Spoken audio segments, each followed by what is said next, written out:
श्री मधुसूदन की आरती, पापियों को पास से है आरती, भागवत भगवान की है आरती, पापियों को पास से है आरती।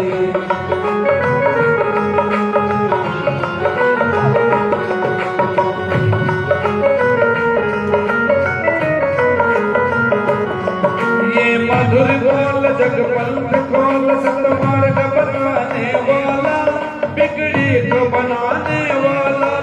ये मधुर बोल जगपंथ खोल, सतमार्ग बताने वाला, बिगड़ी तो बनाने वाला।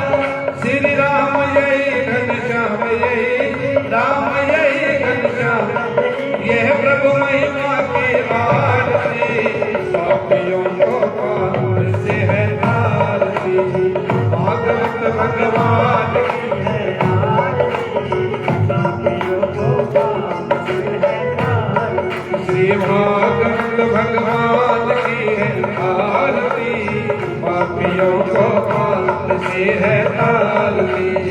भागवत भगवान की है आरती, पापियों को पाप से है आरती।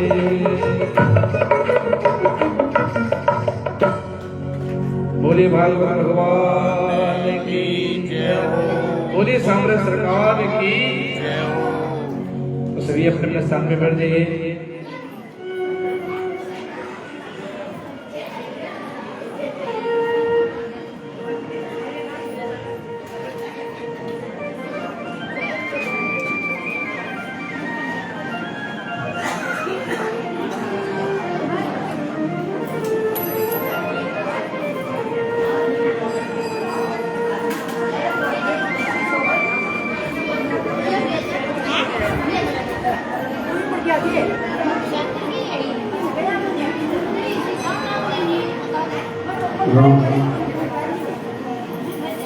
सभी से निवेदन है कृपया शांति बना के बैठे।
अरे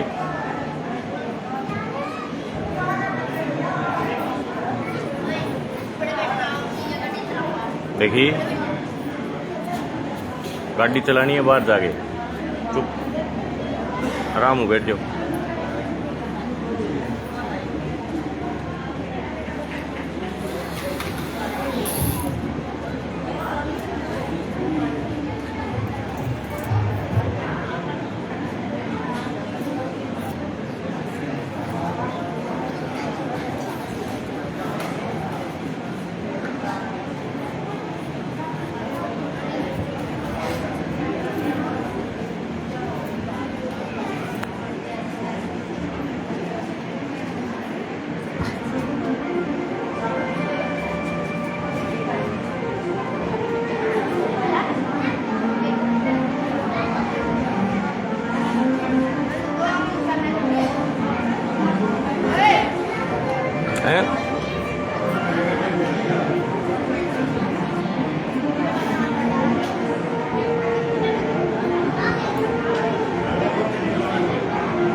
बोलिए गणेश जी महाराज की, श्री सांवरिया सेठ की, भगत वत्सल भगवान की, श्री खाटू नरेश की, गुरु महाराज की, श्री सुखदेव मुनि महाराज की, दादा पुरखराम भगत की,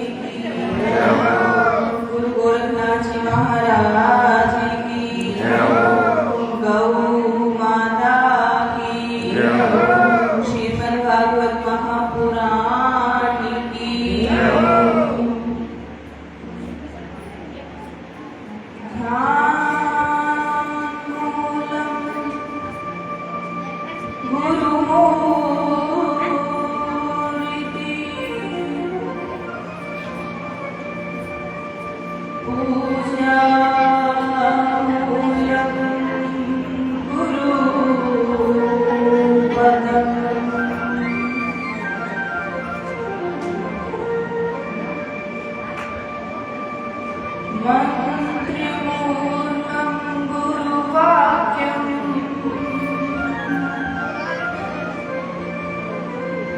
मोक्षमूलं गुरुर्विभा।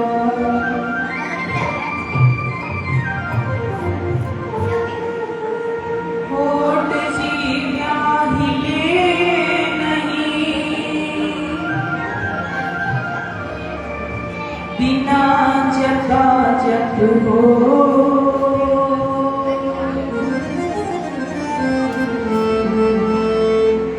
जपा जिसको क्या जपी, जान मिला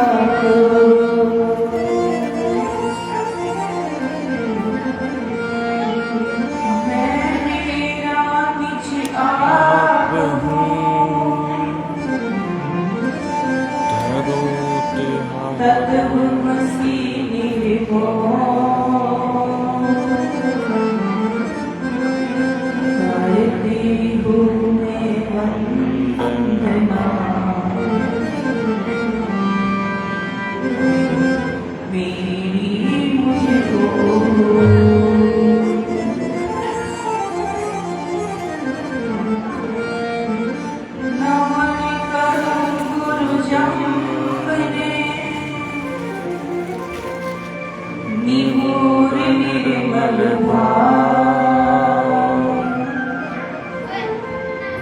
कवि जोड़ी बंधु जन,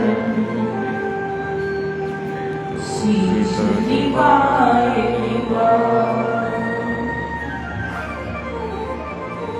निमणि जीवनि भेदती,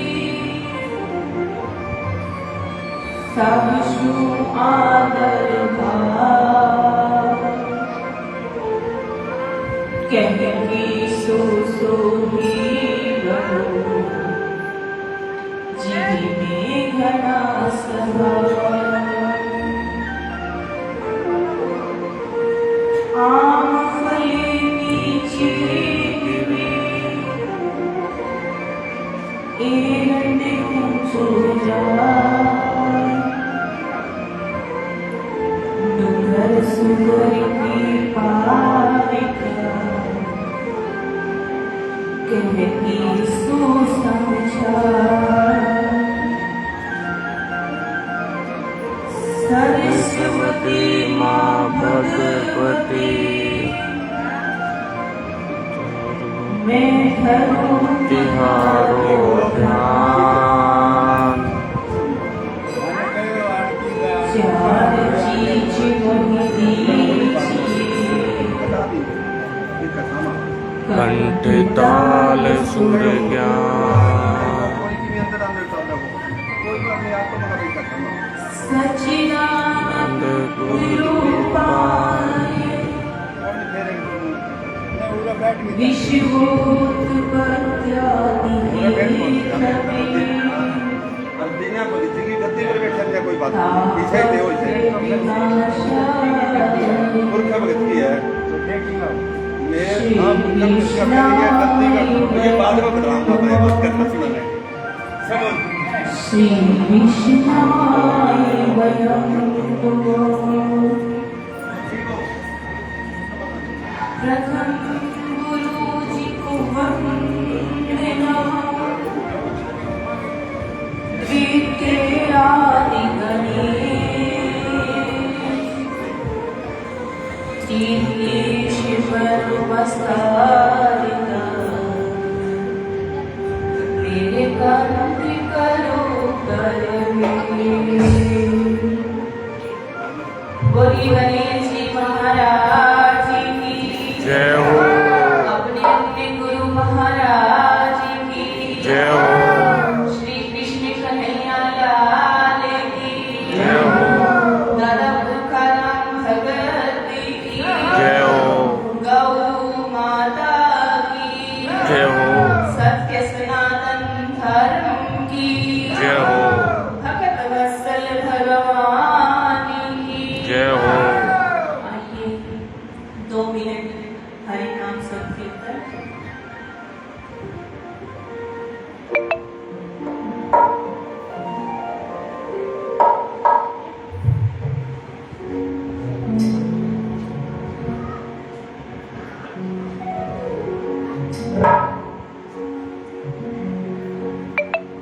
हे गोपाल राधे कृष्ण गोविंद गोविंद हे गोपाल राधे कृष्ण गोविंद गोविंद हे गोपाल राधे कृष्ण गोविंद गोविंद हे गोपाल राधे कृष्ण गोविंद गोविंद कृष्ण गोविंद गोविंद राधे गोविंद गोविंद कृष्ण गोविंद गोविंद राधे गोविंद गोविंद हे गोपाल राधे कृष्ण गोविंद गोविंद हे गोपाल राधे कृष्ण गोविंद गोविंद कृष्ण गोविंद गोविंद राधे गोविंद गोविंद कृष्ण गोविंद गोविंद राधे गोविंद गोविंद हे गोपाल राधे कृष्ण गोविंद गोविंद हे गोपाल राधे कृष्ण गोविंद गोविंद हे गोपाल राधे कृष्ण गोविंद गोविंद कृष्ण गोविंद गोविंद राधे गोविंद गोविंद कृष्ण गोविंद गोविंद राधे गोविंद गोविंद हे नंदलाल राधे कृष्ण गोविंद गोविंद हे नंदलाल राधे कृष्ण गोविंद गोविंद हे गोपाल राधे कृष्ण गोविंद गोविंद हे गोपाल राधे कृष्ण गोविंद गोविंद कृष्ण गोविंद गोविंद राधे गोविंद गोविंद कृष्ण गोविंद गोविंद राधे गोविंद गोविंद हे नंदलाल राधे कृष्ण गोविंद गोविंद हे नंदलाल राधे कृष्ण गोविंद गोविंद हे गोपाल राधे कृष्ण गोविंद गोविंद हे गोपाल राधे कृष्ण गोविंद गोविंद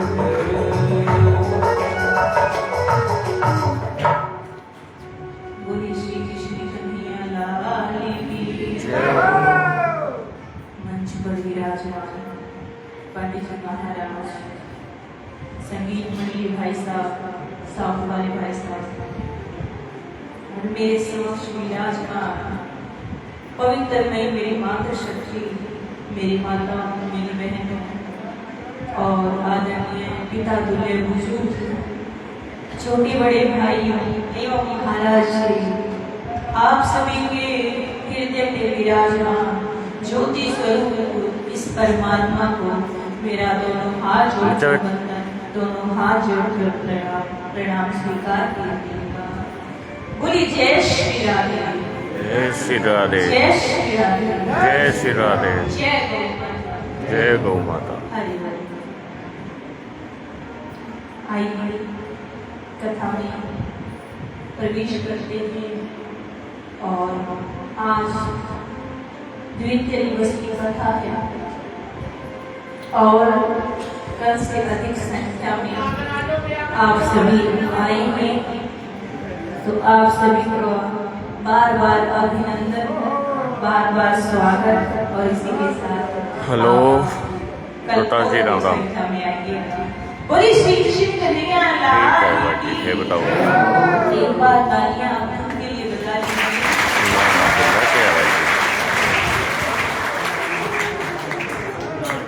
बुल्ला के है भाई जी। भगवान को सबसे प्रिय भगवान मैसेज कर दे करियो थे कोई आई डो ध्यान कौन करियो मैं। सबसे ज्यादा प्रिय लगते हैं जो भगवान की कथा श्रवण करते हैं, भगवान का नाम गान करते हैं और भगवान के नाम भाई जी, को फिर गाने तो- वालों का सहयोग करते हैं। वो भगवान को बहुत प्रिय बस बैंक बाद में इन्ने बिना निकल गया भाई जी। पीछे 1 महीना हो गया, कोई परेशानी मोर उसके लिए ठीक आपको ठीक ठीक सामग्री और इकट्ठी करनी पड़ेगी। लाइन पर आया। फिर प्रसाद बनाना पड़ेगा। अभी तो कोई मैडम की कथा चल लग रही है कोई ने फिर ठाकुर जी इसको गुन्ना साइड में। स्वीकार करके वो प्रसाद हमें देते हैं। गुन्ना साइड में। फिर हमें पता चलता है बिना मतलब कम हैं। इतनी मेहनत की प्रभु जी के लिए हाँ। कम रहा। और आप यहाँ घर से चले हाँ, ठीक है, सुबह थे, उठ के बताओ। जल्दी जल्दी गृह कार्य कर लेते हैं, कथा में जाना है। उसी समय ठाकुर जी ने आपको स्वीकार कर लिया। हैं? मेरे लिए जल्दी उठ के अपना काम जल्दी क्या हो गया? कथा के लिए निकल। तो आप सभी मेरे ठाकुर जी के प्रिय भक्त हो और जो किसी कारणवश कथा में नहीं आ पा रहे हैं, ठाकुर जी उनसे नाराज हैं कि अरे वाह, अच्छा। मैंने तेरे लिए सारी व्यवस्था की है। अपने दुआ शरीर करांगा का ऊपर जो लूँ ध्यान है, हो जाएगा सही सलामत हम है सोच रहे हैं कि ऑपरेशन। हम हमारे शरीर का ध्यान रख रहे हैं। महाराज ये हमारा अहंकार है, हम हमारे शरीर का ध्यान नहीं रख रहे हैं। हमारे शरीर का ध्यान हमारे परमात्मा पर। कई दिन हो गया जयपुर गया। अब आप कहोगे कैसे? जब आप हम इस संसार में जितने भी जीव हैं, कौन सा हॉस्पिटल में वो? माँ की कोख में थे। ऐसा मैं समझ- 3800 अलग जो माँ की कोख में जीव थे, तो उस समय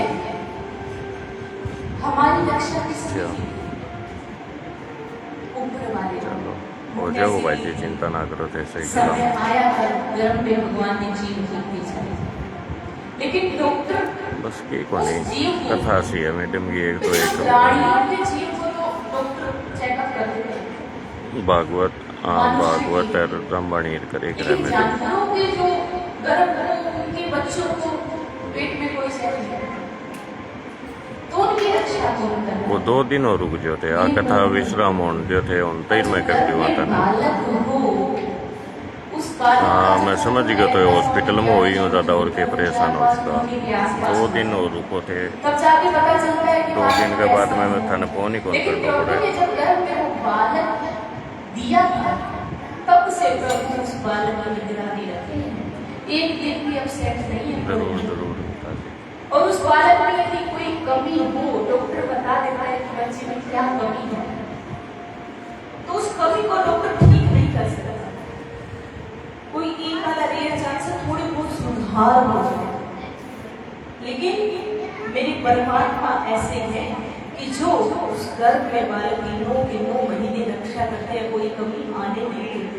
कोई गलत संस्कार इत्यादि हो तो बालक में कोई पिछले जन्म के कर्म में कोई कमी हो जाती है। जब बालक गर्भ में था तो उसे खाना भोजन सारी व्यवस्था परमात्मा ने माँ के पेट से कर दी है। उस शरीर की रक्षा परमात्मा ने की ना। जब शरीर संसार में आया वो रोया, जीव आ गया संसार में, चिल्लाया, हमें खुशी हुई, हमारा पोता हुआ है, बेटा हुआ है। लेकिन उस समय में भगवान ने कितनी अच्छी व्यवस्था की है। भगवान ने दांत नहीं दिए उस बालक को, जन्म से बच्चे को दांत नहीं है, तो वो बच्चा क्या खाएगा? खा तो कुछ सकता नहीं। तो भगवान ने व्यवस्था की माँ के आंचल के दूध, झट से माँ के स्तनों में दूध उतर आया। इतनी व्यवस्था हुआ है। कोई डॉक्टर, साइंटिस्ट बालक के जन्म से पहले दूध की व्यवस्था नहीं कर सकते, लेकिन मेरे मालिक को पता है कि अब मेरा बालक संसार में आ गया है, अब इसे माँ के दूध की आवश्यकता है। और वो माँ का दूध भेजने वाला कोई नहीं है, मेरे ठाकुर जी हैं। 6 महीने के बाद ठाकुर जी को लगा कि अब मेरा बालक इतना बड़ा हो गया है, इससे नया सवाल चलता है। तब परमात्मा ने एक दांत कर देने शुरू किए।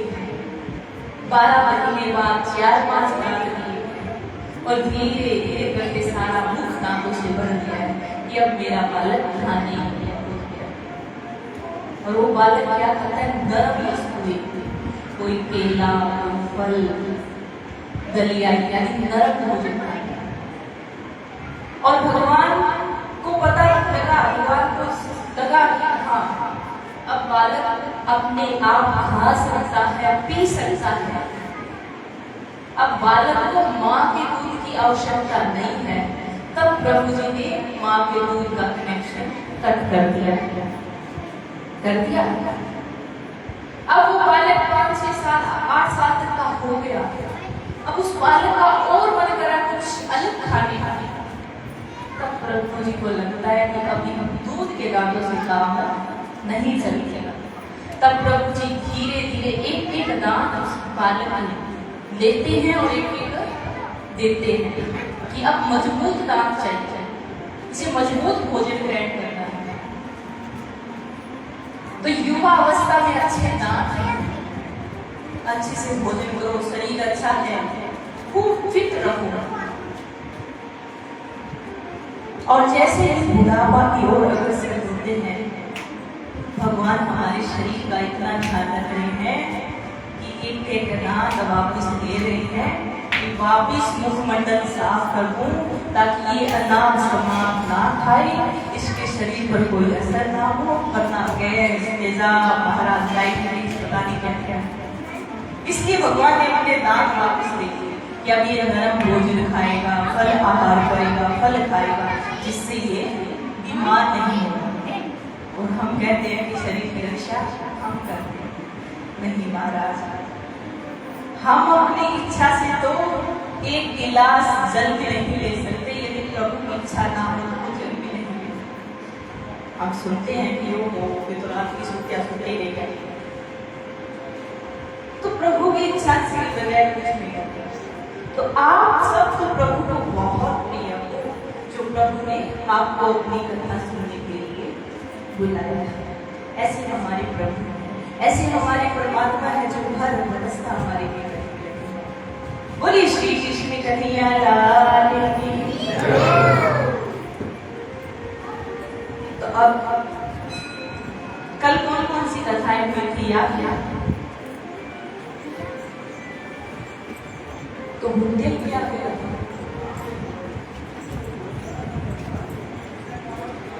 माता जी याद है?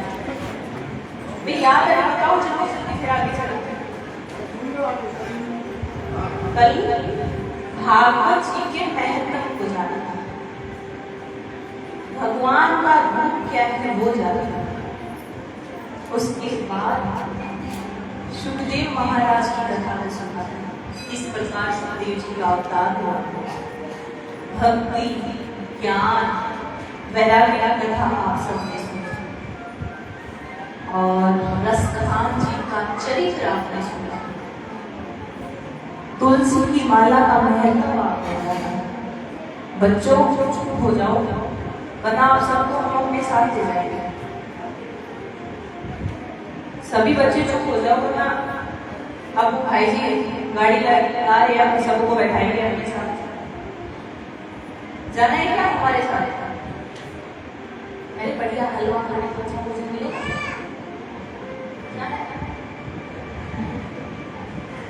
तो चुप हो भी कथा सुनना। तो आज हम द्वितीय दिवस की कथा में प्रवेश कर रहे हैं और ध्यान से सुनिएगा। कल जब आप इस आज की कथा के प्रसंग सुनाओगे कि कल हमने ये कथा सुनी थी, तो आगे की कथा शुरू होगी, वरना हम शुरू नहीं करेंगे। आप होमवर्क हमें सुनाओगे तभी आगे के कार्य आपको दिया जाएगा, वरना वही दोबारा रिपीट होगा। देख लेना, अब नया सीखना है तो आज ध्यान से सुनना। बोलिए श्री कृष्ण कन्हैया लाल की।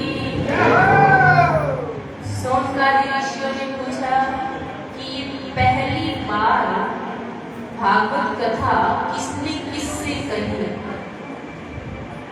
तो महाराज सबसे पहले जो चतुर्श्लोकी भागवत भगवान विष्णु ने ब्रह्मा जी को बताई, ये ऊपर की बात है, और ब्रह्मा जी ने नारद जी को बताई, और नारद जी ने वेद व्यास जी को बताई। आगे कथा आएगी, क्योंकि नारद जी को तो सनकादि ऋषियों ने कथा सुनाई है, कल हमने सुना था। तो नारद जी को ब्रह्मा जी ने कथा ऊपर सुनाई थी। धरती पर सनकादि ऋषियों ने नारद जी को सप्ताह पारायण की विधि बताई, 7 दिवस की कथा सुनाई। कि ब्रह्मा जी को भगवान विष्णु ने चतुर्श्लोकी भागवत, जो इस भागवत को हम 18,000 श्लोक से जानते हैं, उस भागवत को भगवान विष्णु ने ब्रह्मा जी को 4 श्लोकों में सुना दिया था। तो नारद जी ने वेद व्यास जी को बताया, जो वेद व्यास जी ने श्रीमद् भागवत जी की ग्रंथ की रचना की है, और वेद व्यास जी के पुत्र हुए हैं सुखदेव जी महाराज। उन्होंने सुखदेव जी को सुना। अब सोनकादि ऋषि कहते हैं कि जो लोग सदा तरह तरह के पाप करते हैं, अरे महाराज हम ये कहेंगे कि जिस व्यक्ति ने अपने जीवन में पाप के सिवा कोई काम ही नहीं किया, उसका कल्याण इस श्रीमद् भागवत कथा श्रवण करने से हो जाता है। अब आप कहोगे कैसे हो जाता है? कोई कथा सुनाई, हमें क्या पता। तो ऐसे ही यहाँ पर पूछते हैं कि कोई प्रैक्टिकल देखा है कल्याण हुआ है कि नहीं हुआ। तो एक छोटी सी कथा आती है गोकर्ण जी महाराज की, आप सभी ने सुनी होगी कि आत्मदेव नामक के एक ब्राह्मण तुंगभद्रा नदी के तट पर निवास करते थे। तो ब्राह्मण जी बहुत अच्छे थे, पूजा पाठ, नित्य कर्म, अतिथि आदर, बहुत अच्छे स्वभाव थे।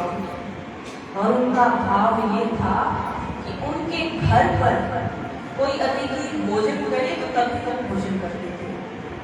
मतलब हर रोज कोई अतिथि कौन होता है जिसके आने की कोई तिथि, कोई वार, कोई समय निश्चित ना हो, उसे अतिथि कहते हैं। आज हम एक भाई के घर भोजन करके आए थे। उनके यहाँ अतिथियों का क्या कहे महाराज, संतों का, संतों भगवान स्वरूप बिना बताए आगमन होता है। वो सोए रहे, संत गुजर रहे हैं, उनके द्वारे पे आए, कमरे का गेट खोला और आराम से सो गए। जब ये सुबह उठ के जाके गेट खोले तो पता चले कि फलाने संतास हमारे घर आए हुए हैं। ऐसे ऐसे सेवा भाव प्रेमी, संत प्रेमी, भगवत प्रेमी हमारे बीच में, हमारे ग्राम में विराजमान है। ऐसे ही भाव हम सबके बीच में होने चाहिए। ऐसा भाव हम सबके मन में होना चाहिए कि प्रभु जी आप हमारे घर आओ, चाहे किसी रूप में आओ। वो प्रभु जी आते हैं कभी संत बनकर, कभी भिखारी बनकर, कुछ भी बनकर। नामदेव जी भगवान ने प्रभु के दर्शन कुत्ते के रूप में कभी बने। तो बताओ, यदि हमारे प्रभु के प्रति भाव ऐसे थे तो आज इनके घर हम जाके आए हैं, वैसा असर हम सबका हो सकता है। तो ऐसे ही आत्मदेव जी, आत्मदेव जी बड़े आदरणीय थे, बहुत आदर करते थे आगे वाले का, उनका मान सम्मान करते थे, उनको भोजन कराने के पश्चात भोजन करते थे। अब इतने अच्छे कर्म करने वाले आत्मदेव जी, तो उनकी पत्नी कैसी होगी आप अंदाजा लगाइए।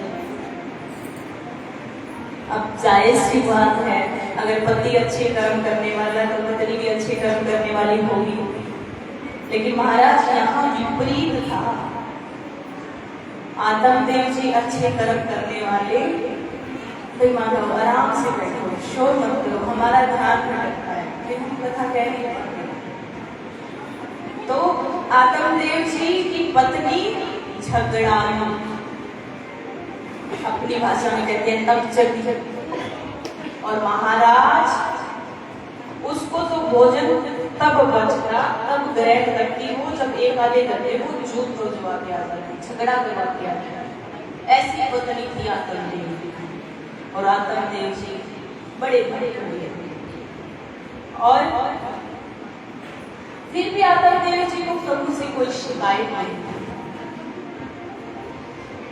આપણે તો દરેક કામરી કર્યું નહીં માને નહીં તો આપા ભગવાન ને मुझे लाभ दिया। लेकिन आत्मदेव जी ने प्रभु जी से कभी शिकायत नहीं की। उन्होंने प्रभु जी से यही कहा कि वाह प्रभु, धन्य है आपकी लीला कि ऐसी पत्नी दी है, तभी मैं आपका भक्त बना हूँ, आपकी सेवा कर पा रहा हूँ। यदि पत्नी अच्छी मिल जाती तो इसकी सेवा करने में लगा रहता, आपकी होता ध्यान नहीं है। आत्मदेव जी के पास सब सुख था, लेकिन एक था, वो दुख ये था कि आत्मदेव जी की कोई संतान ना हो। अब संतान ना हो दुख तो सबको होता है, भले ही एक लड़की हो, चाहे एक बेटा हो, चाहे एक बेटी हो, एक संतान सबको होनी चाहिए।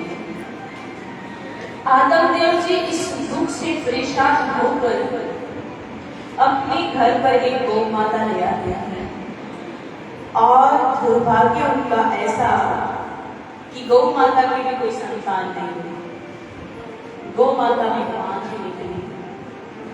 अब आत्मदेव जी बड़े परेशान हैं इस दुख के कारण, और बड़े दुखी, 60 वर्ष की आयु होने को चली है।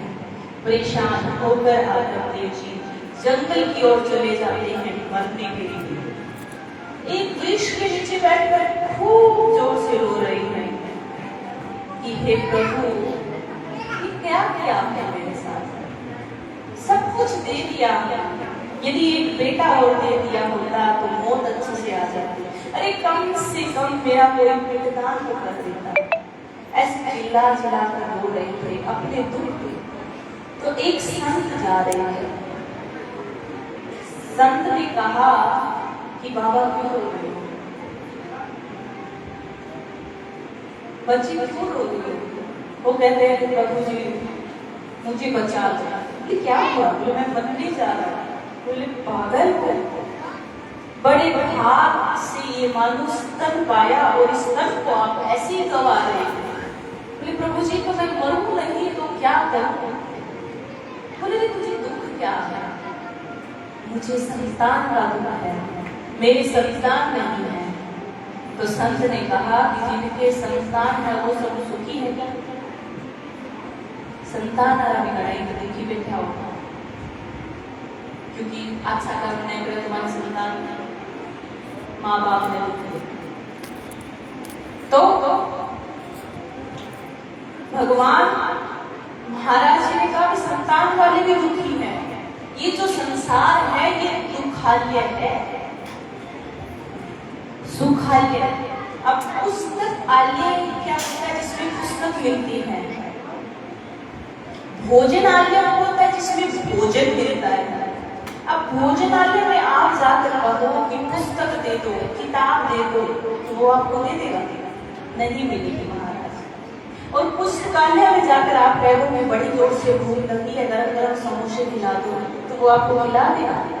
नहीं खिला पाएगा। तो ये जो संसार है, संतों ने, महात्माओं ने इस संसार को दुखालय कहा।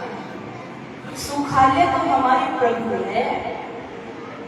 अब इस दुखालय में यदि आप सुख मांगोगे तो आपको मिलने वाला नहीं है।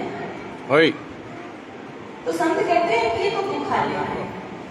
आप कह रहे हो कि आपको बेटा मिलेगा, बेटा मिलने के बाद क्या सुखी रह जाओगे? तो यदि बेटा होगा तो कम से कम पिंडदान तो कर देगा। अब संत समझाते हैं पिंड का अर्थ होता है शरीर, और शरीर को भगवान की सेवा में, भगवान की भक्ति में लगा दो, भगवान को दान दे दो, तो शरीर को अपने पिंडदान तो अपने आप ही होगा। नहीं नहीं महाराज कुछ भी करो, एक बेटा दो, एक बेटा दो, चरण पकड़ के खड़े हो गया। अब महाराज जी कहेगा सीधे चले जाओ तो ठीक हो। तो अब महाराज जी ने कहा चलो ठीक है, एक फल दिया कि ये फल लीजिए और अपनी पत्नी को खिला दीजिए।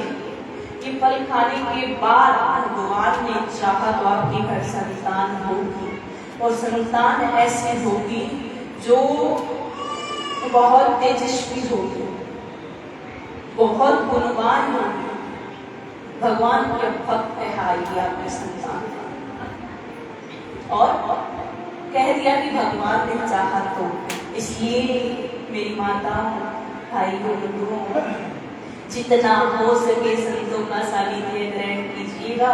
न जाने कौन सी वाणी संतों की आपके हृदय में, आपकी भावनाओं पर, आपकी दृष्टि आपके ऊपर पड़ जाए और संतों की कृपा आप पर बरस जाए। संत ने फल दिया, संत की कृपा उन पर हो।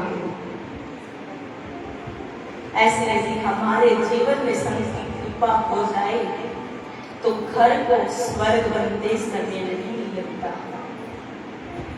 जिस स्वर्ग की हम कामना मरने के बाद करते हैं, वो स्वर्ग हम यहाँ भी प्राप्त कर सकते हैं, लेकिन उसके लिए सत्संग में जाना पड़ेगा, सत्संग सुननी पड़ेगी। स्वर्ग होता क्या है? स्वर्ग होता है जहाँ सब प्रेम से रहते, एक दूसरे का आदर मान सम्मान।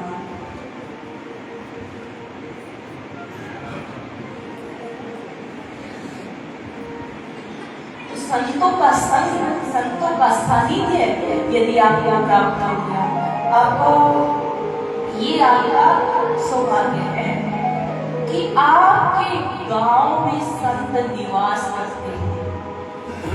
यहाँ दादा तुकाराम भगत की कुटिया में जो सेवा दे रहे हैं वो संत है। ऐसे संतों का संग आपको मिला हुआ है। इनकी वाणी ना जाने कौन सी वाणी आपको प्रभावित करते, भगवान से मिला दिया, क्योंकि इनके घर बार नहीं है, इनका अपना कोई नहीं है, इनके केवल भगवान है।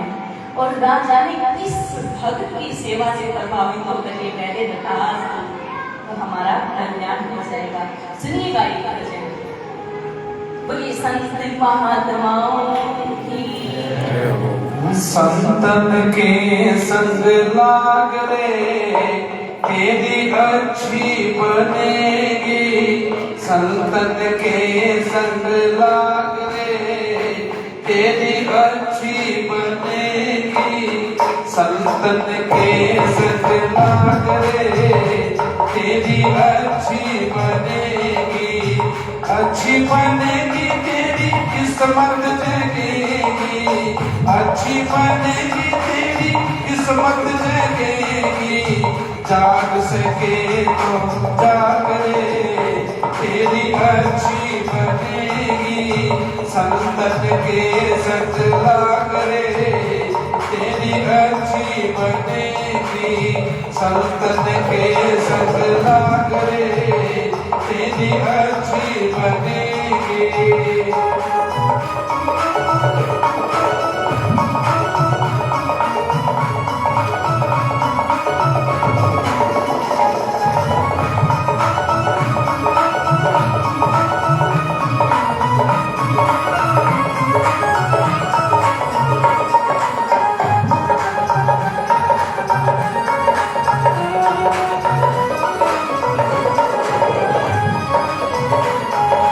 ध्रुव जी की बन गई प्रहलाद जी की बन गई, ध्रुव जी की बन गई प्रहलाद जी की बन गई, ध्रुव जी की बन गई प्रहलाद जी की बन गई, ध्रुव जी की बन गई प्रहलाद जी की बन गई। हरि कीर्तन में लाग रे तेरी अच्छी बनेगी, हरि कीर्तन में लाग रे तेरी अच्छी बनेगी। संतन के संग लाग रे तेरी अच्छी बनेगी, संतन के संग लाग रे तेरी अच्छी बनेगी।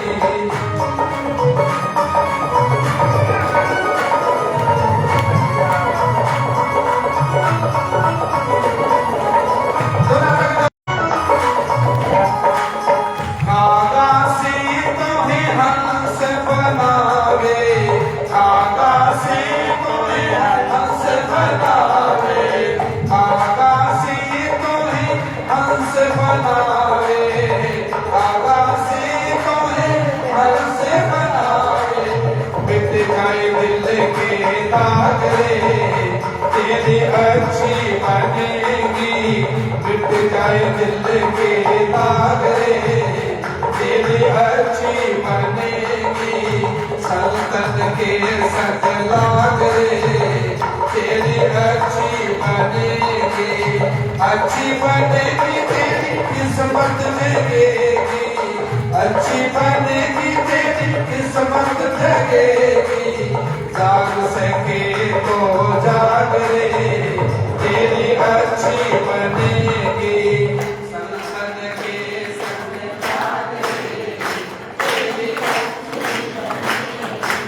संतन के संग लाग रे तेरी अच्छी बनेगी, अच्छी बनेगी तेरी किस्मत जगेगी, अच्छी बनेगी तेरी किस्मत जगेगी।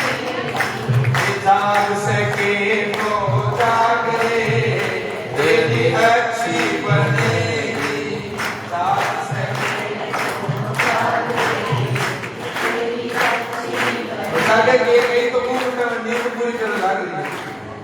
अच्छा ऊपर पट को लाग रहे अरे ताऊ लगा तो है कोई सोच को नहीं तुम्हें क्या है।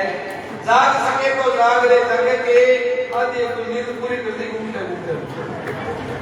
बोली बागे बिहारी लाल की जाग सके तो जाग रे तेरी अच्छी बनेगी, जाग सके तो जाग रे तेरी अच्छी बनेगी।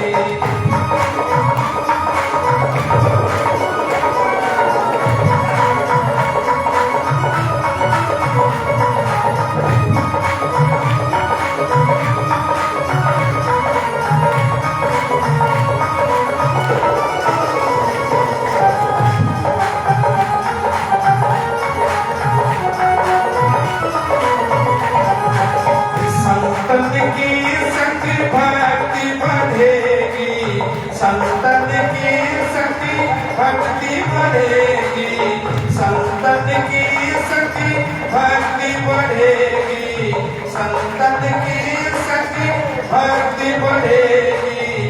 राम चरण अपराग रे तेरी अच्छी बनेगी, संतन के संग लाग रे तेरी अच्छी बनेगी।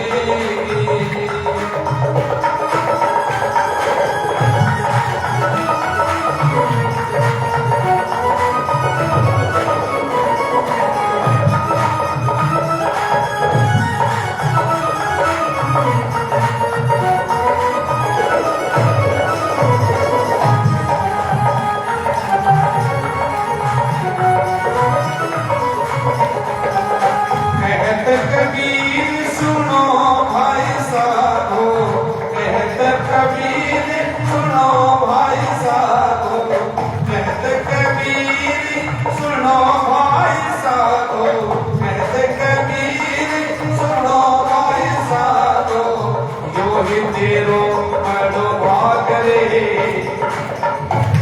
तेरो बड़ो भाग रे, तेरी अच्छी बनेगी, वो ही तेरो बड़ो भाग रे, तेरी अच्छी बनेगी, संतन के संग लाग रे, तेरी अच्छी बनेगी, संतन के संग लाग रे, तेरी अच्छी बनेगी, संतन के संग लाग रे, तेरी अच्छी बनेगी, संतन के संग लाग रे, तेरी अच्छी बनेगी।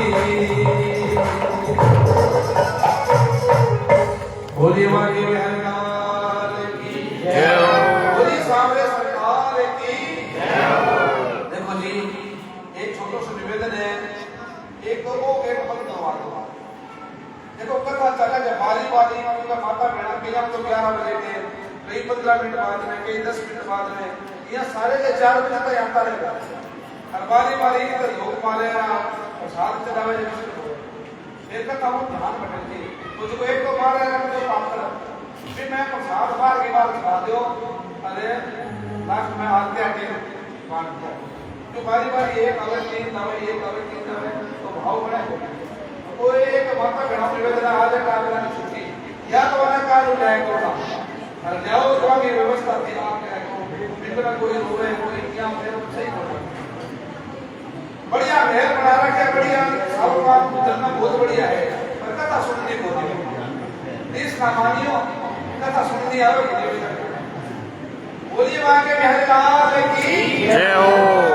वो एक धर्म स्थान है, अटापन सेवा देने नहीं चाहिए, अपन सेवा देनी चाहिए, सेवा देनी चाहिए, हो सके तो पानी की बोतल भी घरों लेके आया, आपकी बोतल हमको पहला हुए जी करने से लगी पड़ेगी, यहाँ ठीक है रोना 4 तो ढाला का पानी लाओ ध्यान पड़ेगी, तो कार बाप ने एक बोतल पानी सारे लेके आए, तो धर्म स्थान में सेवा देनी चाहिए, अपन सेवा देनी जब आप नहीं कर तो सारी बातों का निवेदन है शांति को दान दो, और जो भी प्रावधान आपका दिए गए हैं बताओ, क्या कथा लाइव चले और धन तो पतो बोल रहे हो, दुनिया देखने लगी है, लोग ये सोचा भाई भगत में लोग तो बनाए हुए हैं, पर व्यवस्था की कमी है। बोलिए मां के महलाल की एक 2 3 4 बढ़िया बेसमझदार लड़कियां हुए तो इतने खड़ी हो जाएगा, कोई टावर थोड़ा बताओ तो मैंने बिठा दे, माता बिठा करके बिठा दे, क्योंकि इतावनी वाली तो सही हो जाए, ताकि व्यवस्था अपनी बनी रहे, कथा अपन समझ पाओ। बोलिए बाकी बिहारी लाल की जय हो, बोलिए सामने सरकार की जय हो। हरिओम हरिओम। महाराज एकादा तो मारा माए तो तारे बैठा आ हो जाए, इतनी जनसंख्या लोग यहाँ पे चुप रहा की है, जी 2 रुपये बड़ी वाले चुप रही कोई सका से तकड़ा हो गया, चुप रहा की है, एकादा कोई भाव है, लेकिन कोई बात नहीं, आपका सारा भगवान का टापरा धीरे धीरे सीख गया, लेकिन बुरो ना मानियो, क्योंकि व्यवस्था ही है। अब इतनी देर आपने संतों की महिमा सुनी और सुनी, तो हमारे अंदर भाव कभी आया कि ध्यान हमारा आप पर था, हम कथा आपको देखकर कर रहे हैं, ये तो नोट्स ऐसे रख रखे हैं, कथा आपका मुख देख कर रहे हैं, ध्यान जी के नियम मुझे पावर तो माने नींद आना वाला शोर करो तो हमारा ध्यान रखना। बोली श्री कृष्ण कन्हैया लाल की जय हो। तो भगवान की उपासना हम सबको निष्काम भाव से करनी चाहिए। सकाम और निष्काम 2 भाव होते हैं। एक तो कोई कामना लेकर हम किसी चीज की उपासना करते हैं, यानी कि सुखदेव जी महाराज ने कह रहे हैं कि कोई रूप की कामना से यदि कोई पूजा करना चाहे तो वो गंधर्वों की उपासना करो, किसी को विद्या की कामना है तो सरस्वती माँ की उपासना करो, दाम्पत्य जीवन में सुख चाहते हो तो माता भवानी की उपासना करो। लेकिन कुछ नहीं चाहते कि सुखी बसे संसार में दुखिया रहे ना कोई, ये अभिलाषा हम सबकी भगवान पूरी होए, ये हमारा निष्काम भाव है। ऐसे में हमें परमात्मा विष्णु की, ठाकुर जी की उपासना करनी चाहिए। हम सब परमात्मा विष्णु जी की उपासना करने के लिए आए हैं। ये भाव हमारा नहीं होना चाहिए कि हम आरती तो करते हैं ओम जय जगदीश हरे, ये आरती करते हैं तन मन धन सब है तेरा, स्वामी सब है तेरा, तेरा तुझको अर्पण, तेरा तुझको अर्पण क्या दे मेरा, ओम जय जगदीश हरे। और तुम्हारा आजादी बड़ा इतना ही है, बचे तो तन मन धन सब मेरा है, मालिक वो तो लोगों ने हम ही पड़ो मेरे मन लाइन दे, ऐसा सब समझ में कर दो, सब तेरा है मालिक, मेरा कुछ नहीं है। एक बड़ा अच्छा भजन है, ना तुम्हें धारो जी धारो, चोखो बुरो कटुल अरुकामी, जो कुछ मूसो धारो, बिगड़ियो तो थारो बिगड़ियो, सुधरियो तो थारो सुधरियो, धासु कदे ना धारो, ना तुम्हें धारो जी धारो। तो इस भाव से परमात्मा की भक्ति कीजिएगा। और यहाँ सुखदेव जी महाराज कह रहे हैं कि जिस व्यक्ति ने मनुष्य का शरीर पाकर प्रभु की आराधना नहीं की, वह व्यक्ति, वह मानव पशु तुल्य है। कैसे कैसे पशु तुल्य है? 4 उपाधि की है पशुओं की। श्रीमद् भागवत जी कहते हैं कि पहली उपाधि है कुत्ते को। अब कुत्ते की दशा आप सब जानते हैं, और यहाँ सुखदेव जी मनुष्य को कुत्ता कह रहे हैं, कहने का भाव उपाधि दे रही है ऐसे मनुष्य को, जिसने मनुष्य तन प्राप्त करके भक्ति नहीं की, परमात्मा को नहीं भजा।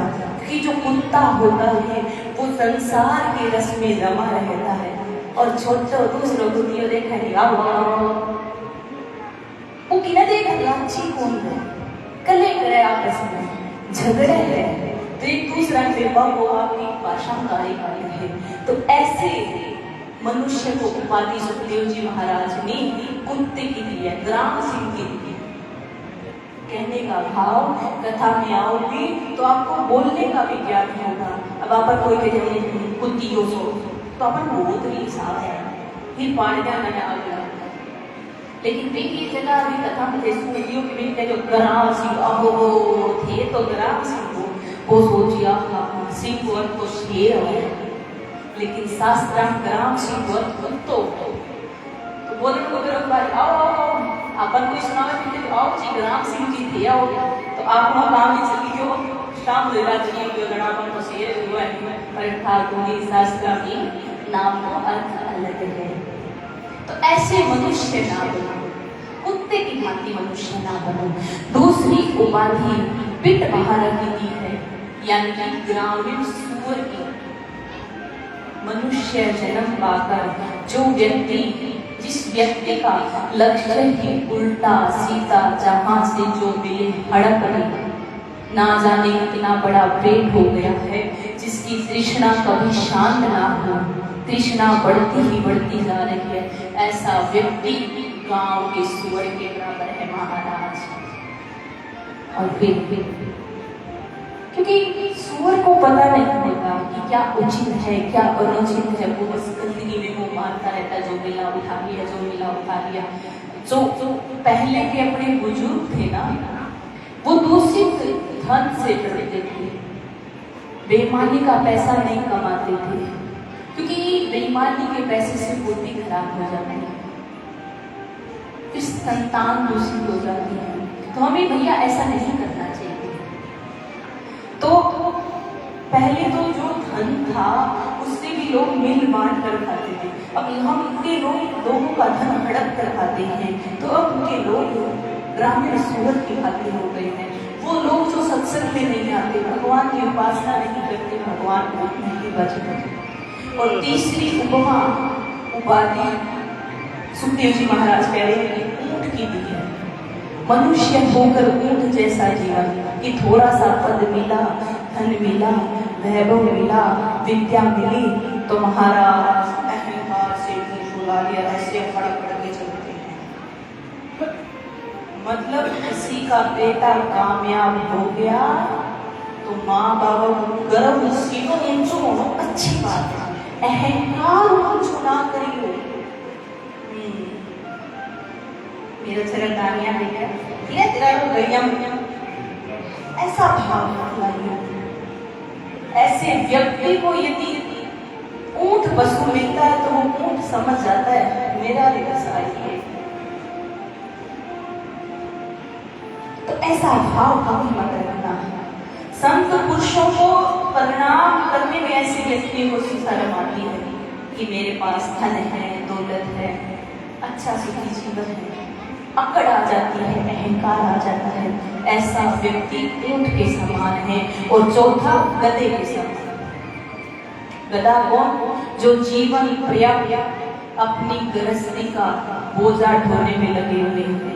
काया जर्जित हो गई है, मतलब हाथ दोरा हुए एक बुड्ढो क्यों फिर भी चापी बोझ में क्यों पानी और बच्चे तुम्हारा सुनियो गए वो शाम को 1.5 रुपए खुला बच्चे किन करूं तो वो भागे तो बच्चा भी कौन से बेटा वो बोलते भागे तो थोड़ो पे आके कोई पहुंचा कोई तुम्हारी थारो ना द्वार कोई किला ना वो किराई आपा मंड करा एक तो के मेरे सुनो कोनी कोई मेरे बेटा ही कोई मेरे बेटो कोनी मेरे घर जिसो की मैं घर कोनी। ऐसे 4 मनुष्यों की उपाधि भागवत में दी है। गधा सारी उम्र अपने मालिक की सेवा करता है, बोझा ढोता है और फिर उस गधे की अंत में क्या दुर्दशा होती है, उसे लठ मार कर भगा दिया जाता है। मियाँ ही बुलाए बाद में बूढ़ी की दशा है कि गाछा गर्म करेगा तो वो बेटा सेवा कर गया है नहीं कि ये तो तोड़ी आ रहा हर की दीवार में साइड दरवाजा में बांधी बने दी है जा पानी नहीं घुस है देखा कर सत्संग में आओ ज्ञान की बातें चर्ची चर्चा सुनो ज्ञान की बातें सुनो कि जागी तो जो टेमटे को बेटा बहुत से बड़ा रहे तो राम राम बजा। बोली श्री कृष्ण कन्हैया लाल की जय हो। राम नाम नहीं हृदय धरा जैसा पशुआ विष नरा। पशुआ आवे पशुआ जावे पशुआ रहे पशुआ खावे। नर पशुआ उदम करी खाए पशुआ तो जंगल चली आए। राम नाम जाना नहीं माही जन्म गाथा पशुआ की नाई। राम नाम से नाही परिधि यही सब पशुवन की रीति। तो ये पशुओं की रीति का जिक्र करें। ऐसे मनुष्य नाम देवता लोग ऊपर से हमें देखकर हंस रहे हैं कि जिस भागवत को सुनने के लिए हम सुखदेव जी महाराज के पास अमृत का कलश लेकर गए थे, उस भागवत को ये मनुष्य उनके गांव में उनके आसपास कथा हो रही है ये सुन नहीं रहे हैं। वारे मनुष्य आपने अपना जीवन वैसे ही गवा दिया। बोले श्रीमद् भागवत महापुराण की जय हो। संतम जी ने फल दे दिया और आत्मदेव जी की पत्नी का नाम धुंधली था। वो अपनी पत्नी धुंधली को जाकर कहते हैं कि देवी ये फल आप खा लो और इस फल को खाने से हमारे घर में भगवान ने चाहा तो संतान होगी। अब थोड़ी देर बाद धुंधली के पास धुंधली की पड़ोसन आई। धुंधली से विचार विमर्श करती है। धुंधली उसे कहती है कि बहन किसी महात्मा ने ये फल दिया है, खाना चाहिए या ना खाना चाहिए। अब जिसका मन साफ हो कि प्रभु का दिया है खा लेते हैं, और धुंधली का मन तो बिल्कुल मैला था, वो तो खा नहीं सकती।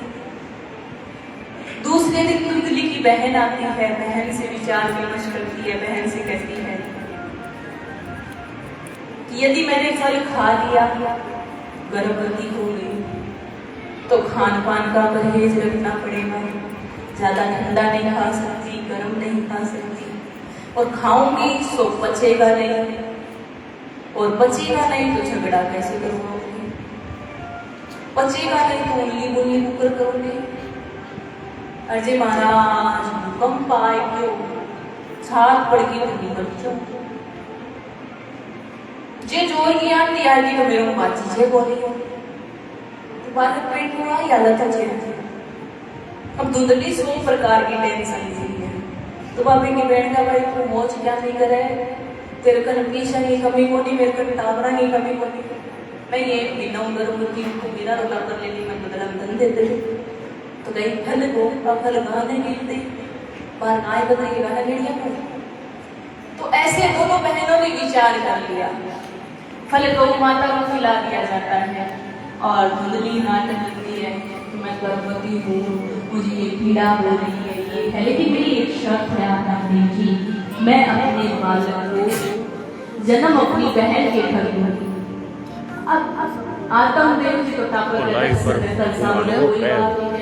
फोन का लाइव पर अब समय बीतता है, धुंधली के अपने बहन के घर से बालक ले आती है, तो सब गांव वाले बहुत खुश होते हैं, मिठाई खाते हैं कि 7 साल की उम्र में आकर देव जी को अब ब्राह्मण है, उन्हें नामकरण करने के लिए सबको इकट्ठा किया, नामकरण संस्कार के लिए। तो धुंधली कहती है मेरा खबर है इंचामण हर कष्ट है सही, तो नाम नहीं रखा, तो उस नाम रखती है कि मेरा नाम धुंधली, तो मेरे पुत्र का नाम होगा धुंधकारी। चलो भाई सब ठीक ठाक हो गया, खूब भलाइया बटी, और कुछ समय बाद गौ माता की तरफ से बालक का जन्म हुआ, बालक का जन्म हुआ, और कैसा बालक गौ माता के गर्भ से हुआ है, तो उसके कान गौ माता जैसे हैं, तो आत्मदेव जी ने नाम रख दिया गोकर्ण, यानी कि गाय जैसे कान। अब पूरे गांव में पूरे भाग जा गया है, क्या तो टापे कोई हो नहीं, अभी गाय क्या भी शुरू हुई है, तो ये भगवान की महिमा, भक्ति की महिमा, ये संतों की कृपा से। तो अब आत्मदेव जी बालक धीरे धीरे बड़े हो रहे थे, तो जो धुंधकारी है वो दुष्ट बच्चा बना है, चोरी करता है, डकैती करता है, क्योंकि बहनों का तो एक जैसा स्वभाव हो जाता है, और जैसी उसकी माँ थी वैसा बालक तो बनना ही था।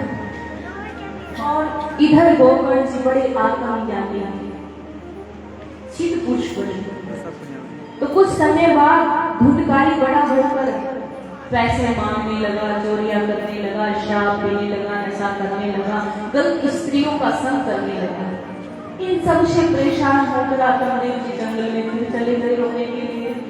अब गोकर्ण महाराज ने जाते हैं और कहते हैं कि पिताजी आप विलाप मत कीजिए, आपने अपने सारे कर्म पूरे कर दिए हैं, अब आपको भक्ति करनी चाहिए। और यही कथा से हमें यही प्रेरणा मिलती है कि जब बच्चों का विवाह हो जाए, बहू बेटा सुखी से जाए, तो भगवान की भक्ति करनी चाहिए। इससे पहले मैं बेटा वो हाथ पकड़ के घर से निकालूंगा, उससे पहले उन्हें सोच कर राम राम भज मन राम राम करने लग जाऊं। यही ज्ञान गोकर्ण जी महाराज अपने पिताजी को दे रहे हैं कि पिताजी आपको भक्ति करनी चाहिए, आपको वन गमन करना चाहिए, क्योंकि पहले 4 आश्रम होते हैं, 4 आश्रम। सबसे पहला ब्रह्मचारी आश्रम, उसके बाद गृहस्थ आश्रम, उसके बाद वानप्रस्थ आश्रम, और उसके बाद जो आत्मज्ञानी हो जाते हैं 4 आश्रम है। क्षमा चाहूँ मुझे राष्ट्र आश्रम का नाम निकाल गया। तो अब पहला और आखिरी जो है वो तो आश्रम को हम भूल चुके हैं, क्योंकि पहले गुरुकुलों में शिक्षा ग्रहण होती थी, बच्चों को संस्कार दिए जाते थे, 25 वर्ष तक बच्चे ब्रह्मचर्य का पालन करते थे। लेकिन महाराज अब तो गलत सुनिए, टीवी पे हर रोज गलत न्यूज हम सुनते हैं। संस्कारों की कमी आ गई है, क्योंकि गुरुकुलों की जगह कॉन्वेंट स्कूल में ले ली है, जहाँ शिक्षा तो है लेकिन संस्कार नहीं है। बच्चे गलत संग करते हैं, बहुत परेशानी। अब तो महाराज कलयुग आगे आगे और देखना। गृहस्थ आश्रम का पालन करके 50 वर्ष के बाद फिर 50 से 75 आयु वर्ष तक लोग वन की ओर जाते थे, वन में रहते थे, भगवान का ध्यान करते थे, उसके बाद भगवान को प्राप्त हो जाते थे। लेकिन हम तो बस गृहस्थ में रह गए, बस यही हमारा धर्म रह गया। नहीं, जब बच्चों की शादी हो जाए, घर बार बच्चों को संभाला और भक्ति करने लग जाओ। आपको नहीं फर्क पड़ना चाहिए बेटा क्या कर रहे हो, क्या कर रहे, कौन आ रहे कौन जा रहे, नहीं बस भजन। तो हमारी तो उम्र हो गई, हम क्या भजन करेंगे, क्योंकि हमने भजन को बुढ़ापे के लिए पेंटिंग रख रखा है। और बुढ़ापा हमारे अंदर आने का नहीं, क्योंकि हम चाहते हैं कि हमारे अंदर बुढ़ापा ना आए। तो इसलिए सत्संग में जाना चाहिए। युवा अवस्था में सत्संग में जाओ, अच्छे से सुन पाओगे, अच्छे से देख पाओगे, गोदों से चल पाओगे सत्संग में।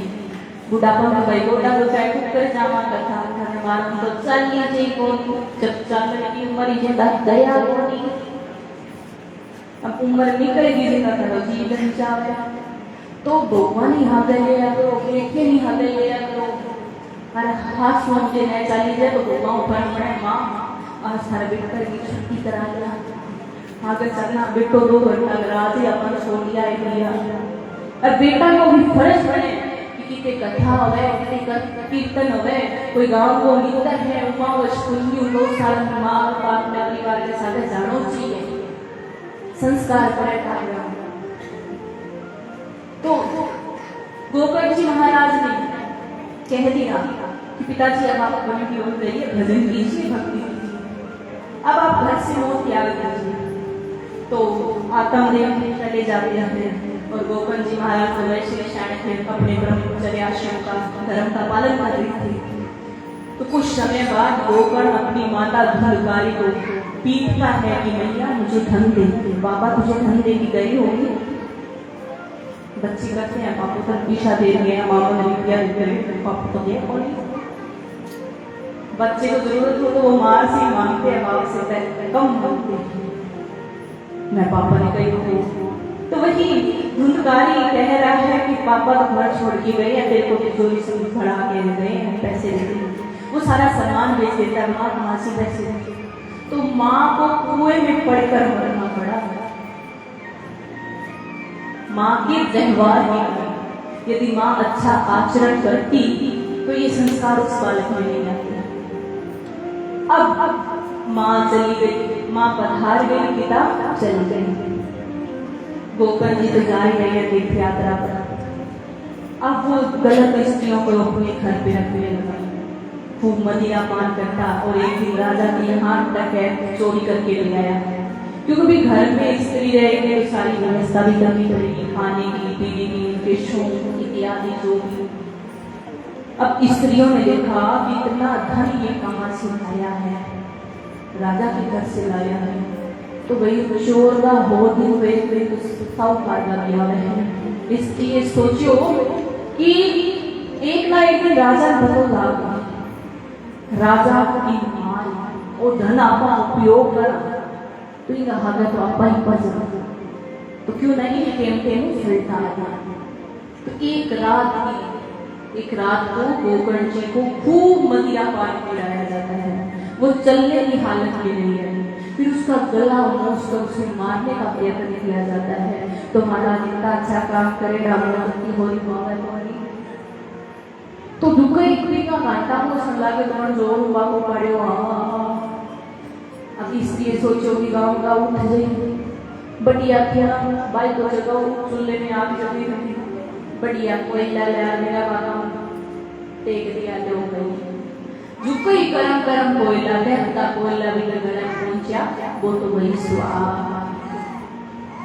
ऐसी पापियों की ऐसी मृत्यु होती है अब गोकर्ण तो महाराज गए हैं, तो धुनकारी इतना पापी था। गोकर्ण जी महाराज को पता चलता है कि पिताजी चले गए, माताजी पधार गए, भाई पधार गए, तो वो गया जी उनकी श्राद्ध इत्यादि करके और अपना भ्रमण कर रहा था। तो अपने गांव की तरफ आए तो रात्रि के समय अपने घर पर रुक के साफ सफाई करके विश्राम करने लगे। जैसे ही नींद आने की लगी तो उन्हें जोर से आवाज आई, भैया। गोकर्ण जी कहे, आप कौन हो? वो कहते, मैं आपका भाई हूँ। तो मेरा भाई तो अभी पधार गया, मैंने उसका श्राद्ध कर दिया, अब आप यहाँ कैसे? तो गोकर्ण जी को धुंधकारी कहता है कि मुझे प्रेत योनि प्राप्त हुई है, मैं राक्षस बनी और मैं बहुत दुख पाऊंगी, भैया मुझे बचा लो। तो मैं तो तेरा श्राद्ध करती हूँ। बोले, भाई जी मेरा कर्म इतना अच्छा करेगा है, एक बोली जी तुमको शोर श्राद्ध करते कि मेरी मुक्ति कौन है, इसलिए कहते हैं कर्म अच्छे करो, एक श्राद्ध से मुक्ति नहीं जाएगी। अब गोकर्ण जी को नींद नहीं आई, मैंने ऐसा क्या किया जाए कि इसके भाई की मुक्ति हो जाए। गोकर्ण जी तीन समय की संध्या करते थे, 3 समय भगवान को भजते थे, सुबह अमृत बेला में, दोपहर की बेला में और फिर शाम की बेला में भगवान को भजते थे। 3 काल संध्या करते थे और जो व्यक्ति 3-4 समय भगवान की संध्या करता है, भजन करता है, तो भगवान उसकी प्रार्थना बहुत जल्द स्वीकार करते हैं। सूर्यदेव भगवान आए, सूर्यदेव से गोकर्ण जी पूछते हैं कि महाराज ऐसा क्या किया जाए जिससे मेरे भाई की मुक्ति हो? तो सूर्यदेव भगवान ने कहा कि इन्हीं श्रीमद् भागवत कथा सुनाई जाए। तब धरती पर प्रेत योनि कथा सुनवाई जाती है, कथा का आयोजन किया जाता है और आसपास के लोगों को बुलाया जाता है, प्रचार प्रसार माताओं को सौंपा जाता है कि आप प्रचार कीजिए। कल हमने कहा था माताएं प्रचार करेंगे तो कल अधिक संख्या में आएंगे, तो आप अधिक संख्या में आई हैं, तो सभी आते हैं। अब प्रेत है वो एक जगह टिक नहीं सकता, तो एक बांस के जरिए गोकर्ण के उस अपने महाराज धुंधकारी को एक बांस के अंदर बांधते हैं। 7 कोरियों का बांस था। जैसे ही प्रथम दिवस की कथा गोकर्ण जी सुनाते हैं सब संगत को और बांस के अंदर धुंधकारी को, जैसे ही प्रथम दिवस की कथा विश्राम होती है, एक बांस की कोरी फट जाती है। दूसरे दिवस, तीसरे दिवस धीरे धीरे करके 7वें दिन की कथा विश्राम हुई, सारे बांस में गोलियां फटकर साक्षात चमत्कार से बिल्कुल चमकते हुए इतना सुंदर रूप में धुंधकारी जी महाराज प्रकट होते हैं।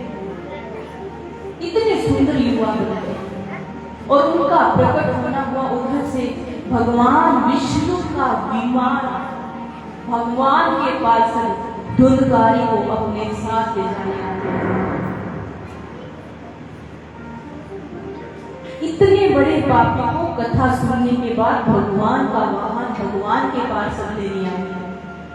अचंभे की बात तो है, लेकिन अचंभा यहाँ ये भी कथा हजारों लोगों ने सुनी, विमान एक आया।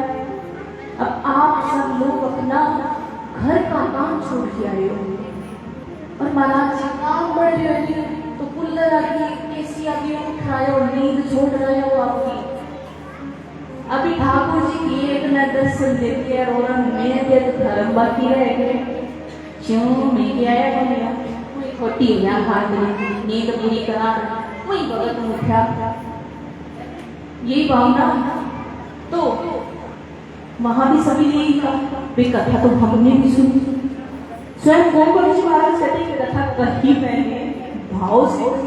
अब मैं कथा कह रही हूँ, ठाकुर जी आप में से किसी को दर्शन देते मुझे ना दे, मैं भी कहूँगी मेरे में क्या कमी रहेगी प्रभु। तो गोकर्ण जी महाराज उन पार्षदों से कहते हैं कि हमें क्या कमी रहेगी, हमें क्यों नहीं लेने आए।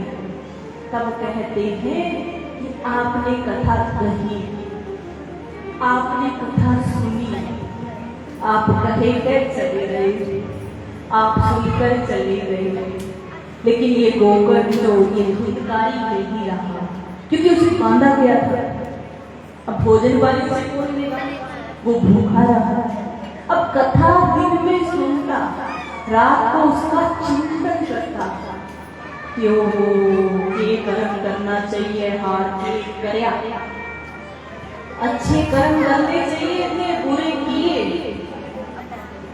खूब रोता, खूब चिल्लाता, और भगवान की कमी है ये। भगवान कहते हैं कि संतों को वो जीव मोहि जग ही जन्म कोटि पाप अजना तद, अर्थात कहने का भाव ये कि जब कोई जीव पापी से पापी व्यक्ति सन्मुख होकर क्षमा प्राप्ति अगर मुझसे चाहता है, मेरी शरण में आ जाता है, तो उसके एक नहीं दो नहीं करोड़ों जन्मों के पाप क्षण भर में नष्ट कर देता है। तो इसने 7 दिन कथा सुनी है, चिंतन किया है, मनन किया है और पश्चाताप किया है, विलाप कर करके, और भोजन खाया। इसलिए भगवान का अभिमान है। तो आप कहते हैं ठीक है, उस समय बाद दोबारा कथा का आयोजन होता है। वही वक्ता गोकर जी महाराज है, वही शंकर की कथा सुनने आई है, उसी भाव से कथा सुनी। सुबह कथा सुनते, खूब कीर्तन करते, खूब नाचते, खूब गाते, अपने कर्मों के लिए खूब रोते, और महाराज आप मानोगे नहीं, जैसे ही 7वें दिन की कथा विश्राम होती है, साक्षात स्वयं भगवान श्री हरि विष्णु सबको लेने के लिए आ जाते हैं। बोलिए विष्णु भगवान की। ये है भगवान के प्रति हमारी भक्ति, हमारा भाव। यदि हम यहाँ बैठकर सुनकर अपने जो गलत कर्म किए हैं उनकी क्षमा प्राप्ति कर करके प्रभु आगे से ऐसा नहीं होगा, मैं आपको नहीं भूलूंगा, मैं बालक हूँ आपका, मुझसे ये कर्म हो गया, मुझे क्षमा करो, मुझे रास्ता दिखाओ, मैं सत्संग सुनूं, और भगवान इतनी कृपा बनाए रखा कि मैं सत्संग सुनता ही रहूं। खूब चिंतन करो, इसीलिए कहते हैं भजन गाओ। अरे भाव में खूब नाचो, प्रभु को रिझाने के लिए शुद्ध बुद्ध हो दो। मीरा जी ने प्रभु किए हुए हैं, हमारा तो उद्धार होना ही होना है। इसलिए यही अमर कथा है, यही कथा आपको गौरव से पार कर देगी। बोली श्रीमद् भागवत महापुराण की। अब सोनकाली जी पूछते हैं कि आप हमें बताइए भगवान ने कितने अवतार लिए, भगवान ने कितने अवतार लिए? तो महाराज भगवान विष्णु ने 24 अवतार लिए। 24 अवतारों का वर्णन आता है, मतलब 23 ले चुके हैं, 24वां आगे लेंगे। तो कुछ अवतार विस्तार से है, कुछ अवतार मैं आपको संक्षेप में बताऊंगी। तो 2 अवतार है, हंसा अवतार और हे गरीब अवतार। ये 2 अवतार बिल्कुल सूक्ष्म है। हंसा अवतार मैंने आपको कहा कि भगवान विष्णु ने ब्रह्मा जी को चतुश्लोकी भागवत सुनाई, वो हंसा अवतार लेकर सुनाई थी, डायरेक्ट नहीं सुनाई। प्रभु ने अवतार लिया था, हंसा अवतार लेकर चतुश्लोकी भागवत सुनाया। और दूसरा अवतार भगवान हे गरीब अवतार लेते हैं। हे गरीब यानी कि घोड़े जैसा और शरीर मनुष्य का। एक हे गरीब नामक दैत्य था, उसने ब्रह्मा जी की उपासना की, और ब्रह्मा जी प्रश्न होकर बोले मांगो वरदान। तो हे गरीब कहता है कि मुझे वरदान दीजिए कि मुझे मेरे जैसा कोई हे गरीब मार सके। उसे पता था कि ब्रह्मा जी की बनाई हुई सृष्टि में ऐसा कोई जीव नहीं है, तो अमर हो गया अपने आप में। तो ब्रह्मा जी ने कहा अब वो पाप करने लगा, अत्याचार करने लगा, तो भगवान हे गरीब अवतार लेकर उसका वध करते हैं। आइए अब चलते हैं उन 22 अवतारों को जिनके बारे में थोड़ा विस्तार से बताया गया है। तो सबसे पहले भगवान संकादिक ऋषि के रूप में अवतार लेते, जो ब्रह्मा जी के 4 मानस पुत्र हैं वो भगवान विष्णु के अवतार हैं। सनत, सनंदन, सनातन और सनत कुमार ये ब्रह्मा जी के 4 मानस पुत्र हैं और ये भगवान विष्णु का पहला अवतार है। दूसरा अवतार है बारहा अवतार। भगवान विष्णु 12 अवतार करते हैं। इस अवतार के बारे में आप आगे कथा में विस्तार से जानेंगे कि भगवान विष्णु 12 अवतार यानी कि सूअर का अवतार लेकर अपनी डाढ़ों पर पृथ्वी को समुद्र तल से बाहर निकालते हैं और इस अवतार में भगवान हिरण्याक्ष का वध करते हैं, हिरण्याक्ष से युद्ध करते हैं। और तीसरा अवतार भगवान नारद जी के रूप में लेते हैं और चौथा अवतार भगवान नर नारायण के रूप में लेते हैं। 5वां अवतार भगवान कपिल भगवान के रूप में लेते हैं और दत्तात्रेय भगवान के रूप में भगवान 6वां अवतार लेते हैं। इस अवतार को हम विस्तार से जानेंगे। दत्तात्रेय अवतार। माता अनुसुईया जी का नाम आप सबने सुना होगा, सुना है? माता अनुसुईया जी पतिव्रता नारी हुए। तो माता अनुसुईया के सतीत्व का डंका पूरे विश्व में अब भी बज रहा है, जैसे कोई पतिव्रता सती स्त्री नहीं हुई। तो भगवान नारद जी जो हैं वो लक्ष्मी परमाणी जी और पार्वती जी के पास जाकर कहते हैं कि माता पृथ्वी पर तो सती माता अनुसुईया का डंका बज रहा है पृथ्वी लोक पर। अरे भैया पृथ्वी लोक क्या, तीनों लोक में माता की सतीत्व का डंका बज रहा है। अब माता कहे कि क्या हमसे भी ज्यादा, कि वो पतिव्रता स्त्री है, हमसे भी ज्यादा। अब नारद जी कहे कि अभी तो आपसे भी ज्यादा है, क्योंकि वो ब्राह्मण देवता उनका कौन नहीं है। तो अब शाम को तीनों देव घर आते हैं। तीनों देवियां कहती हैं कि जाओ अनुसुईया के सतीत्व को भंग करो। ये कोई साधारण बात तो नहीं है। भगवान चलते हैं। अरे भगवान माता को समझा सकते थे ना, क्योंकि वो भगवान है, समझा सकते थे। भगवान ने समझाया नहीं। क्यों? वो कि कुछ कार्य समय पर छोड़ देने चाहिए। जवाब देना हर वक्त सही नहीं होता है, क्योंकि समय जब जवाब देता है तो कहीं का नहीं छोड़ता। इसी कुछ कोई कहे कि ये तुमसे नहीं होगा तो उसके साथ लड़ने झगड़ने की बजाय वो कार्य करके दिखा दो, अपने आप ही बोलती उत्पन्न हो जाएगी।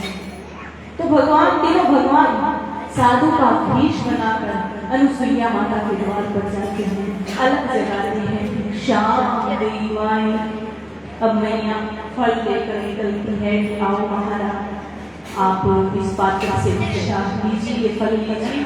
लेकिन महाराज कहते हैं कि हम ये भिक्षा नहीं देंगे। तो माता सोचती है कि मैं भोजन ग्रहण करना होगा। माता कहती है कि बताइए आपको क्या चाहिए। तो साधु कहते हैं, तीनों साधु, कि पहले आप हमें वचन दीजिए कि हम जो मांगेंगे वो आप हमें दोगे, हम जो भोजन मांगेंगे वो आप हमें दोगे। अब माता सोचती है कि साधु है, काफी होंगे उन्हें फल इत्यादि भोजन खाते हुए खीर खाने का मन होगा या कुछ मीठा खाने का मन होगा।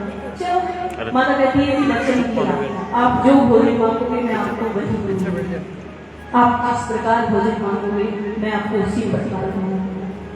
अब बीच वाले साधु बोलते हैं कि हमें भोजन चाहिए उस अवस्था में जिस अवस्था में आप अपने माँ के गर्भ से बाहर आए, अर्थात नग्न अवस्था।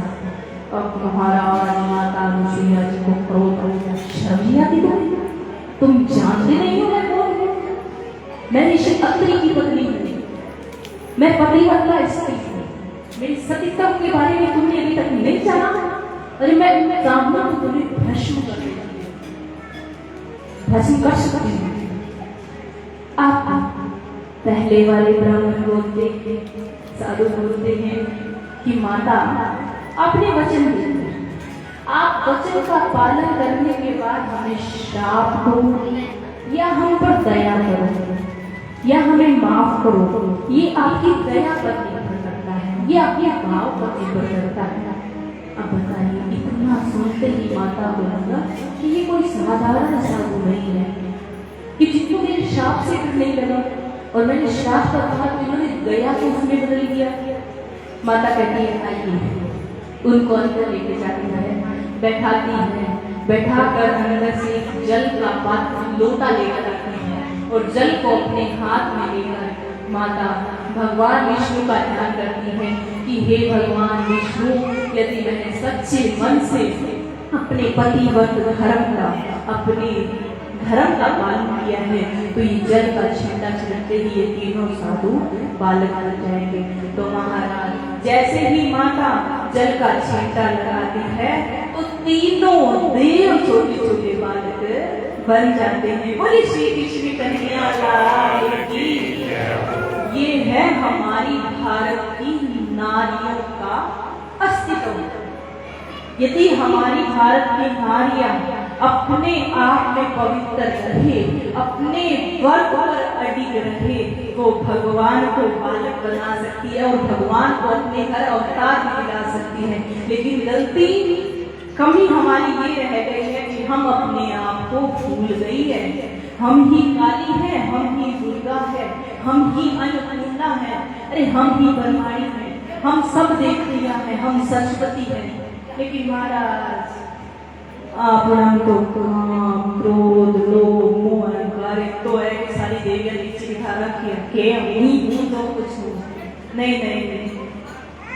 हमारे बिना घर नहीं चल सकता। पुरुष चाहिए तो कमा लिया अपन नया बचा माता में कमाई बरकत हो रही है अपने लक्ष्मी। हाँ, तो अपने आप की पहचान करो, अपने आप को जानो। अब आप चाहो तो सब में प्रेम बांट सकती हो, आप चाहो तो सब में नफरत बांट सकती हो, आप चाहो तो उजड़े हुए घर को बसा सकती हो और आप चाहो तो बसे बसाए को उजाड़ सकती हो। तो अपने आप को पहचानने के लिए सत्संग सुना करो। महाराज सोशल मीडिया का जमाना है, फोन पे टीवी पे सुना करो, सास ससुर की सेवा करा करो, अतिथि का आदर किया करो। और अतिथि का आदर घर पे कोई भी आए तो एक कहावत है कि आओ बैठो पियो पानी, ये 3-4 बात मोल नहीं आती। कोई घर पर आए उसे खाली हाथ मत जाने दिया करो। अपने आप को पहचाने। अब कौन कौन चाहता है कि भगवान हमारे घर बालक में अवतार लेकर आए, तो इस भजन में खूब आनंद से गाइएगा, खूब तालियां बजाइएगा, भाव से नृत्य कीजिएगा।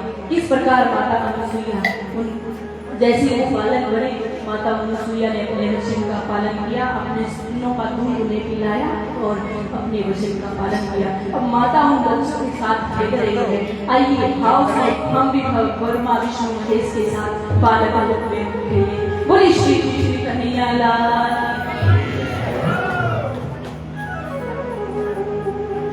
हे माता